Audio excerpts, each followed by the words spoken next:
شیخ تراویح، قیام اللیل، تہجد، ان الفاظ کے اختلافات اور اس کے احکام اور مسائل ذکر فرما دیجیے۔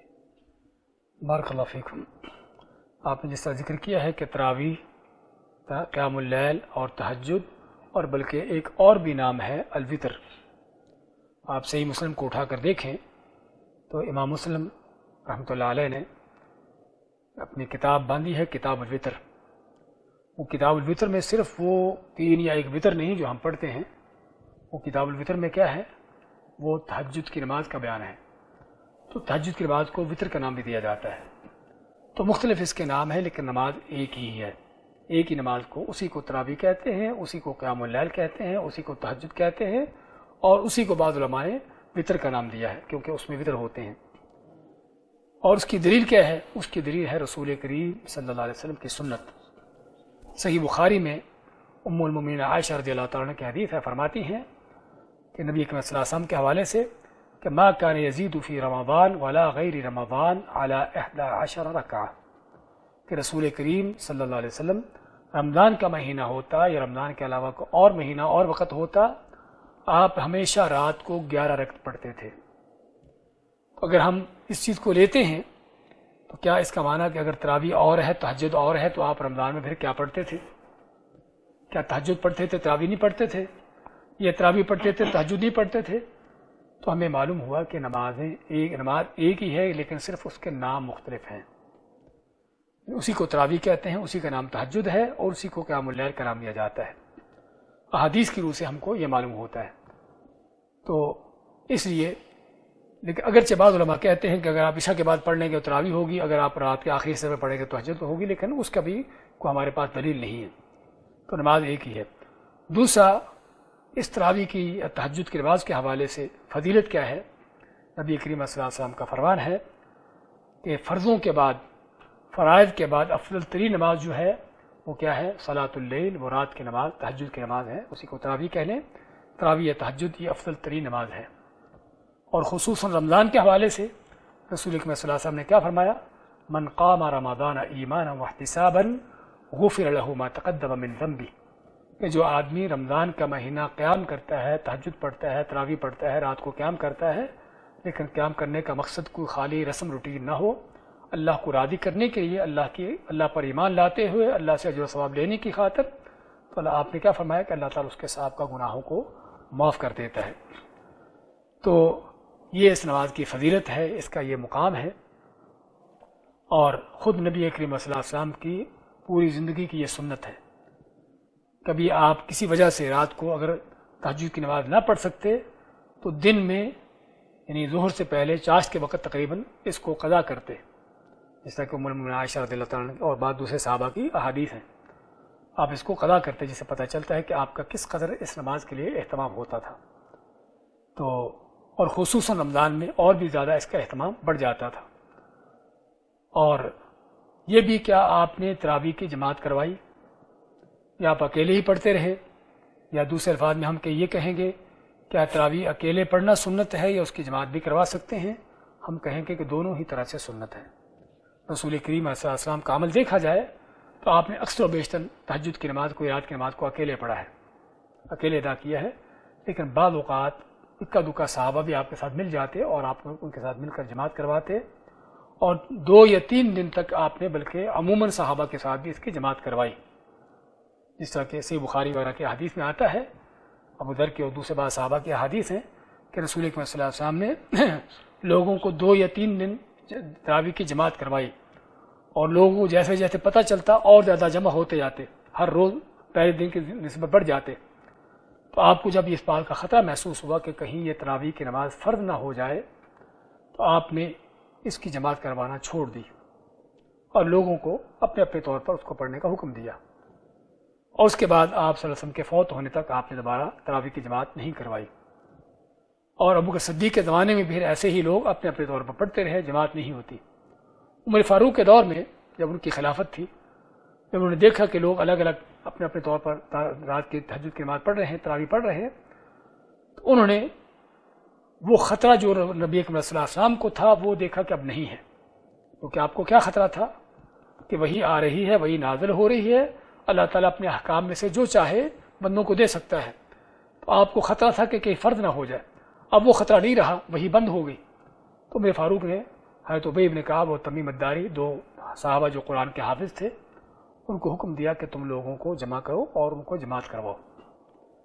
اور پھر انہوں نے عشاء کے بعد جو ہے لوگوں کو، یعنی کہ رات کی نماز جس کو تہجد یا تراویح جو بھی کہہ لیں، اس کو قرانا شروع کیا.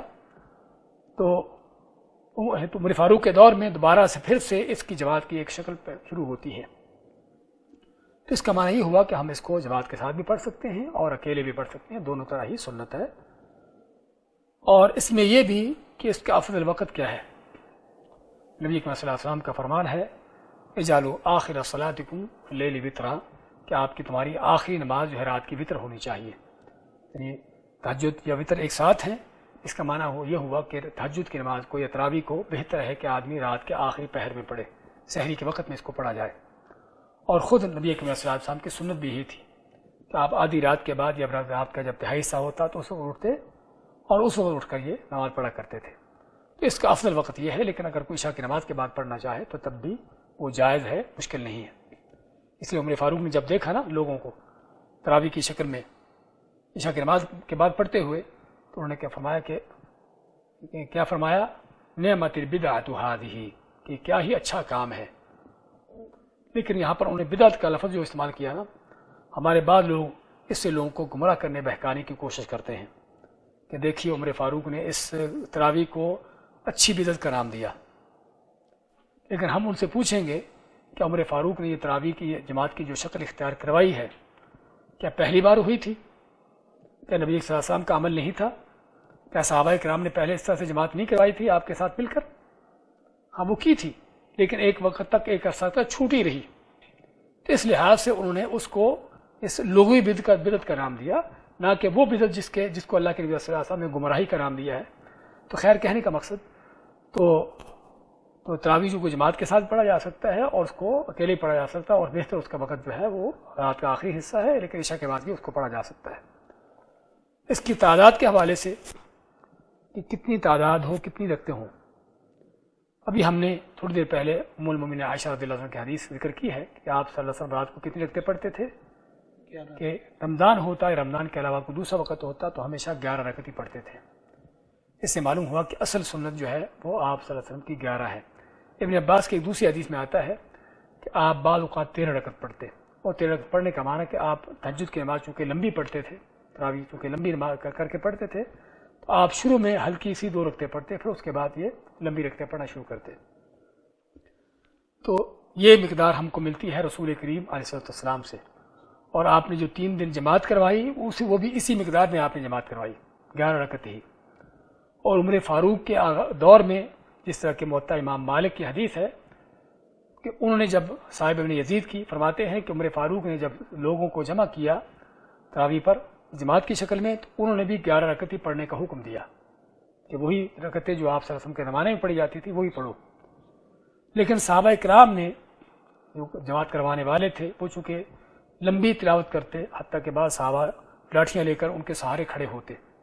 جب دیکھا کہ ان کے لیے مشقت ہے لمبا قیام کرنا، تو انہوں نے کیا کیا کہ تلاوت کا وہی حصہ رکھا جو عام ہر روز کرتے تھے، لیکن رکھتے زیادہ کر دیں.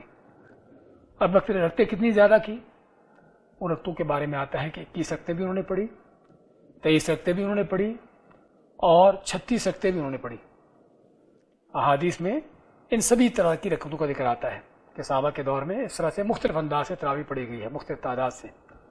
جس سے ہم کو ایک بہت اہم بات کا اندازہ ہوتا ہے، وہ کیا ہے کہ صحابہ کرام نے ایک طرف تو نبی کریم صلی اللہ علیہ وسلم کی سنت کا خیال رکھا کہ جو بعض اوقات صرف 11 ہی پر اکتفا کیا، اور دوسری طرف انہوں نے دیکھا کہ یہ نفل نماز ہے، اور نفل نماز ہونے کے لحاظ سے اس میں انہوں نے دیکھا کہ رات کی نماز ہے، اللہ نے ہم کو اجازت دی ہے رات کو نماز پڑھنے کی، تو انہوں نے اس میں کچھ رکعتیں زیادہ کرنے میں گنجائش سمجھی.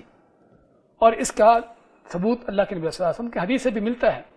ایک آدمی نے پوچھا اللہ کے نبی صلی اللہ علیہ وسلم رات کی نماز کیسے ہے؟ آپ میں کہ رکعتان کہ 2 رکعتیں کر کے ہے، کہ 2 رکعتیں کر کے پڑھتے جاؤ، اور جب تم دیکھو کہ فجر طلوع ہونے والی ہے تو ایک وتر پڑھ لو. تو اس میں آپ نے رکعتوں کی تحدید نہیں کی، لمٹ نہیں کی کہ کتنی رکعتیں پڑھو، اس سے زیادہ نہیں پڑھ سکتے. اس لیے ہم کہیں گے تراویح کے تعداد کے حوالے سے جو نبی کریم صلی اللہ علیہ وسلم کی سنت ہے وہ 11 ہے یا 13 ہے، اس سے زیادہ آپ سے ثابت نہیں ہے۔ اور کوئی شک نہیں کہ سب سے بہتر عمل وہی ہے جو کس کا ہے، خیر الہدی ہدی محمد صلی اللہ علیہ وسلم۔ آپ خطبہ کے ارشاد کر فرماتے ہو کہ سب سے پہلے کیا فرماتے ہیں کہ سب سے بہتر طریقہ کس کا ہے، وہ محمد صلی اللہ علیہ وسلم کا طریقہ ہے۔ اس لیے ہم کو یعنی کہ اس لحاظ سے تراویح کی جو بہترین تعداد ہے وہی ہے جو رسول اکرم صلی اللہ علیہ وسلم کی ہے، اس سے کوئی بہتر تعداد نہیں ہو سکتی۔